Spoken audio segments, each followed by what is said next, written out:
Money laundering case میں وزیر اعظم شہباز شریف اور سابق وزیر اعلیٰ پنجاب حمزہ شہباز فرد جرم کے لیے عدالت طلب۔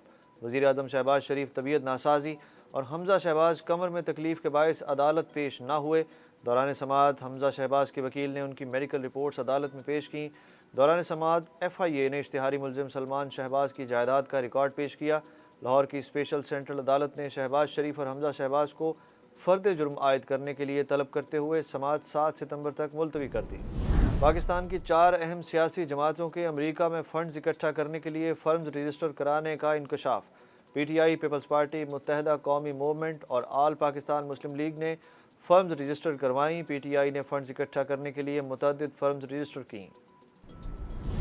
سابق وزیر اعظم اور چیئرمین پی ٹی آئی عمران خان نے بیرون ملک سے فنڈز ملنے کی تصدیق کرتے ہوئے دعویٰ کیا ہے کہ پارٹی کو بزنس مین عارف نقوی سے ملنے والے تمام فنڈز بینکنگ چینلز کے ذریعے آئے اور پارٹی کی آڈٹ شدہ اکاؤنٹس میں ظاہر کیے گئے۔ عمران خان نے عارف نقوی کو ایک روشن ستارہ اور عالمی مالیاتی دنیا میں تیزی سے ابھرتا ہوا پاکستانی ستارہ قرار دیا۔ عمران خان نے الیکشن کمیشن آف پاکستان سے پی ٹی آئی کے ساتھ پاکستان پیپلز پارٹی اور مسلم لیگ نون کی فنڈنگ کی تحقیقات کا بھی مطالبہ کیا۔ پی ڈی ایم کا دباؤ کام کر گیا، الیکشن کمیشن کی ممنوعہ فنڈنگ کیس کا محفوظ فیصلہ سنانے کی تیاری، کیس سے متعلق مشاورت شروع کر دی۔ چیف الیکشن کمشنر کی اعلیٰ حکام کو روزانہ آفس آنے کی ہدایت، قانونی ٹیم بھی معاونت کرے گی۔ امریکہ کا ڈونلڈ لو اور عمران خان کے قریبی ساتھی کی ملاقات پر تبصرے سے انکار۔ امریکی محکمہ خارجہ کے ترجمان نیڈ پرائس نے ہفتہ وار پریس بریفنگ میں ایک سوال کے جواب میں کہا کہ ڈونلڈ لو اور عمران خان کے قریبی ساتھی کی ملاقات پر بات کرنے کے مجاز نہیں۔ نیڈ پرائس کا بریفنگ میں کہنا تھا کہ پاکستان کے کئی سٹیک ہولڈر سے متعدد معاملات پر رابطے میں ہے۔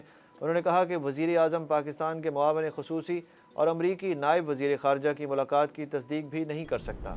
وزیر خارجہ بلاول بھٹو زرداری نے خارجہ پالیسی سے متعلق سابق وزیر اعظم عمران خان کے دعوے مسترد کر دیے۔ شنگھائی تعاون تنظیم کے اجلاس میں شرکت کے لیے تاشقند میں موجود وزیر خارجہ بلاول بھٹو نے کہا کہ عمران خان حکومت میں تھے تو انہوں نے امریکہ سے تعلقات بنانے کی کوشش کی۔ عمران خان تعلقات بہتر بنانے میں ناکام رہے تو اس میں ہمارا کیا قصور ہے؟ عمران خان کے دعووں میں کوئی صداقت نہیں، اپنے لوگوں کے لیے اقتصادی مواقع تلاش کرنے کی کوشش کر رہے ہیں۔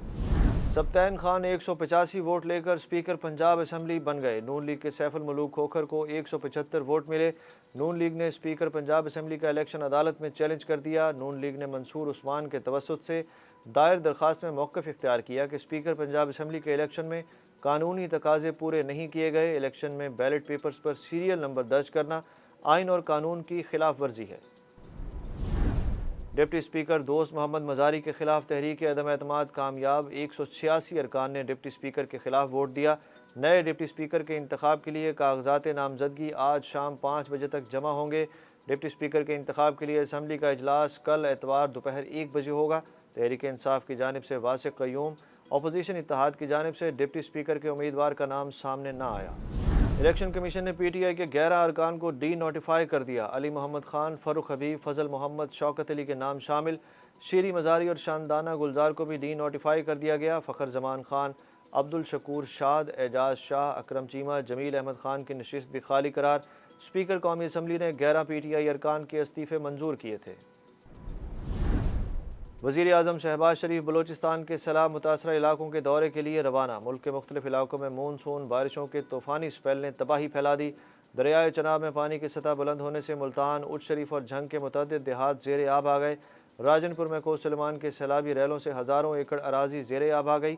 ڈی جی خان میں سیلاب سے 8 اموات ہوئیں، 87,000 لوگ متاثر ہوئے۔ مقبوضہ کشمیر میں بھارتی فورسز نے ریاستی دہشت گردی کا مظاہرہ کرتے ہوئے ایک اور نوجوان کو شہید کر دیا۔ رپورٹ کے مطابق بھارتی فورسز نے بارامولہ کے علاقے میں نام نہاد سیکیورٹی آپریشن کے دوران فائرنگ کر کے کشمیری نوجوان کو شہید کیا۔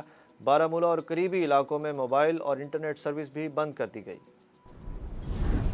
سعودی عرب کی تاریخ میں پہلی بار یکم محرم کو غلاف کعبہ کی تبدیلی۔ مسجد الحرام میں موجودہ سینکڑوں عازمین نے غلاف کعبہ کی تبدیلی کا روح پرور منظر دیکھا اور دعائیں کی۔ حرمین شریفین کے امور کی نگران وزارت کے مطابق غلاف کعبہ کی تبدیلی کی تقریب میں امام کعبہ اور حرمین شریفین امور کی جنرل پریزیڈنسی کے صدر شیخ عبد الرحمن السدیس نے بھی شرکت کی۔